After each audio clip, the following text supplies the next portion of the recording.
Hello, and welcome to another video. Today, I'll be talking about general resistance, the manner in which the game processes drag, and some byproducts of it, like equivalence of resistance. In Scrap Mechanic, the game processes drag or aerodynamic resistance very differently than how it occurs in real life. In real life, the shape of the object, the material of the object, and the gas in question, the medium that it's passing through, all contribute to the way an object will experience drag as it goes through its speed regime. In Scrap Mechanic, this isn't exactly the case. For example, right now, me and my friend here are in complete freefall, as you can see from my speed here, yet our speeds are exactly the same. This is because the force that's exerted on us scales with our mass and our velocity times a coefficient. This coefficient just so happens to be the terminal velocity that we achieve. And this equation maintains a constant or a stable force among different objects that everything will experience uniformly. And one of the consequences of that is the exchange from the force you experience due to inertia under acceleration and the force you experience due to general resistance. Here we're not moving too fast, we're drifting a little bit to the side. I have this tuned to about cancel out gravity. It's not perfect. So my friend here, he can drive around pretty much as he pleases. You know, the car drives around like a normal car. When I go into free fall, now he's no longer mechanically connected to the surface of the vehicle. And even though we're accelerating, there's no difference between the forces the wheel is experiencing, I'm experiencing, the components of his suspension, and the components that I'm comprised of. The force is different, but again, that scales with the mass and our velocity, such so that they scale. And I can demonstrate this by accelerating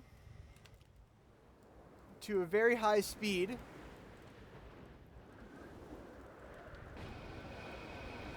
And after reaching a high speed, I can let go. And again, even though we're accelerating, we're moving up even, we are still in a state of what seems like of weightlessness. And then we resume to accelerate back down, as if we were in a vacuum, but we still eventually will reach a terminal velocity. To demonstrate the exchange in the reference frame, with the acceleration that I'm providing to the car, again, I can accelerate upward even past the terminal velocity we'd be going downward and past, and I can apply the same acceleration and he can still drive around as if we were sitting still. That's because I'm still applying an acceleration against the force of resistance that is equal to that of the acceleration gravity would put on this flyer. And that's true even if we change our orientation. So it's not just against gravity moving up or down, but it's sideways.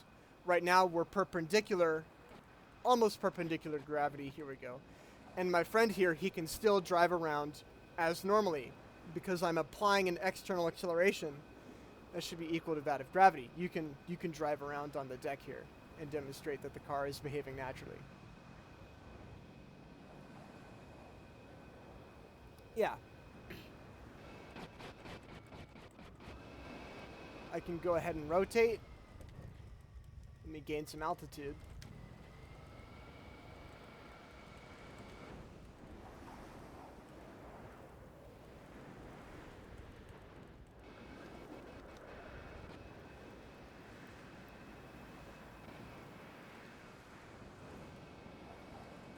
Now we're upside down, and he can still drive just fine. Everything that I've demonstrated up until this point, I would refer to as the equivalence of resistance. And that is, I can start accelerating, like as you saw, we were at the apex of our parabolic arc. My acceleration was the predominant force for him experiencing what seems like normal gravity, the acceleration. Now we've reached a new terminal velocity. We're no longer accelerating, but he still experiences the same force. There's a perfect exchange from a force of inertia and a force of resistance. That's the equivalence of resistance. The equivalence of the force you experience from inertia and the equivalence of the force you experience from resistance. And it's because of this equivalence that it is impossible to tell your reference frame from a purely mechanical system. There is no acceleration-based accelerometer that you can build that can tell the difference between accelerating from gravity or accelerating from an external force that's equal to gravity. And it also cannot tell the difference from an external speed. Because if you, say, build a linkage designed to move under an acceleration, it will move by the same amount under inertia as it would the resistance acting against it after your speed has equalized. And it's partly because of that, telling your reference frame in free space can be very difficult. There are some ways around it. There are various things in the game that don't revolve around a continued inertia, like potatoes and some other things. The player, for example, doesn't behave according to these. The player and entities have a separate drag model. But I just wanted to demonstrate here the fact that this is the case, because I see a lot of people that think they can make an accelerometer and they try and it doesn't work. I'll have the exact equation for general resistance in the description. I'd like to add that equation works very well for speeds to around 1,000 kilometers an hour. Once you go past that, the discrete tick rate of the physics engine will begin to come into play and alter those numbers. But it's not too big a deal. For most low-speed applications, it will fit perfectly fine. And with that, thank you all for watching.